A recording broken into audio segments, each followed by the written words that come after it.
Good morning, नमस्कार। पूर्णांक integers ये अध्याय कक्षा छठी में गणित विषय के अंतर्गत पढ़ाई जाती है पूर्णांक के संबंध में।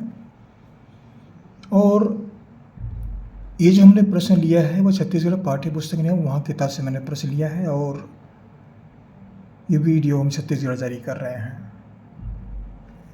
क्या प्रश्न है? प्रश्न है कि 12 गुणित 31 को वैदिक गणित की विधि से हल कीजिए। हम लोग गुणा करते हैं, कैसे गुणा करते हैं? 12 एकम 12, 12 36 से 372 आ जाता है। ये हम इस विधि का प्रयोग करते हैं। किस विधि का प्रयोग करते हैं वर्तमान में?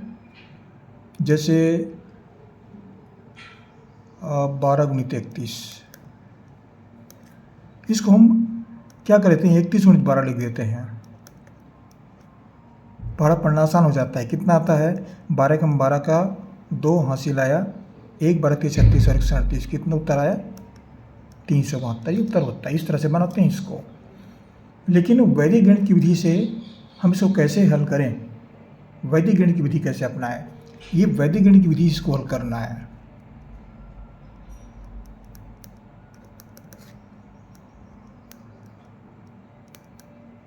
वैदिक गणित, इस विधि का ज्ञान, इसमें कुछ जानकारियाँ गुणा करने के लिए इस कक्षा छठी में दिया गया है, 9वीं में भी आ गया है और थोड़ा बहुत तो 7वीं में भी है।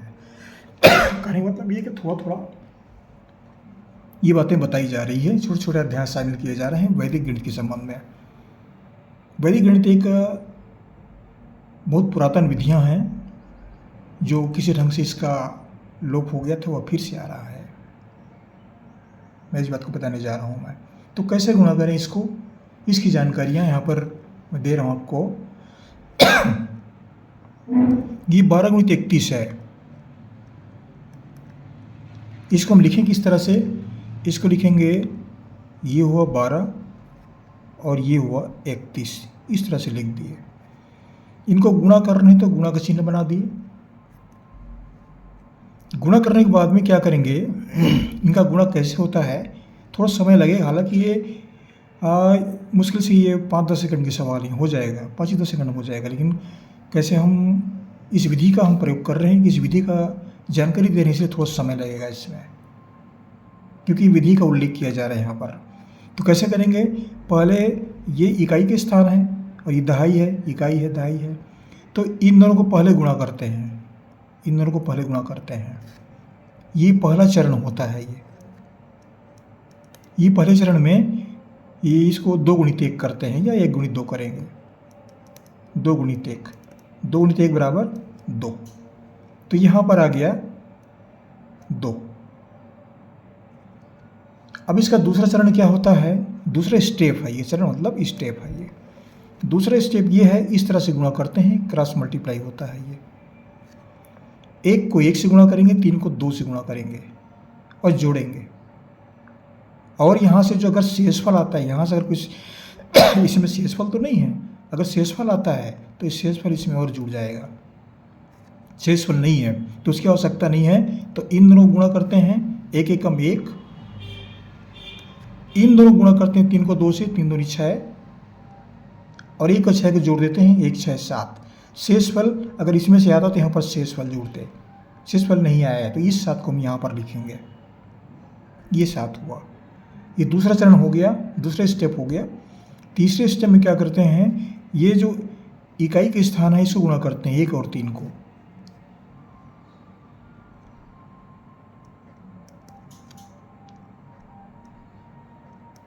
एक और 3 या 3 और 1 कर सकते हैं तो भी ठीक है। ये कितना हुआ? 1 तिया 3।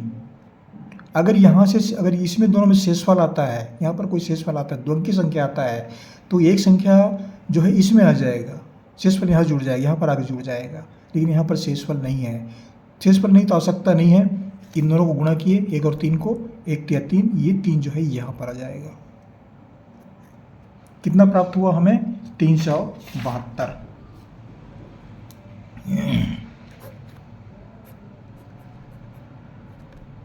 ये 372 जो है 12 × 31 का गुणनफल है ये 372। इस तरह से गुणा कर सकते हैं। अगर विधि ज्ञान है तो ये बहुत संक्षिप्त है। ये तो 2 एकम 2, 1 एकम 1, 3 × 6, 6 1 और 1 7, 3 एकम 3 हो तो गया। इतने ही समय लगते हैं अगर विधि ज्ञान है तब। अब इतना समय क्यों लग रहा है? समय इसलिए लग रहा है कि इसकी विधि का उल्लेख हम यहाँ पर कर रहे हैं, क्योंकि इस विधि के आधार पर और भी जो गणित हैं वह हल किए जा सकते हैं, इसलिए इस विधि का उल्लेख के आधार पर ही थोड़ा समय लगता है। ये कक्षा 6 के विद्यार्थियों के लिए था जो हम बताने जा रहे हैं। आशा करता हूँ ये गणित कक्षा 6 के विद्यार्थियों के लिए लाभदायक सिद्ध होगा, और जहाँ से पढ़ रहे हैं आप जरूर कमेंट्स कीजिएगा। हमारे चैनल को सब्सक्राइब करना ना भूलें, सब्सक्राइब अवश्य कर दीजिएगा। आपको हमारी से बहुत बहुत शुभकामनाएं। पढ़ते रहिए। अगली वीडियो में फिर मुलाकात होगी। Thank you.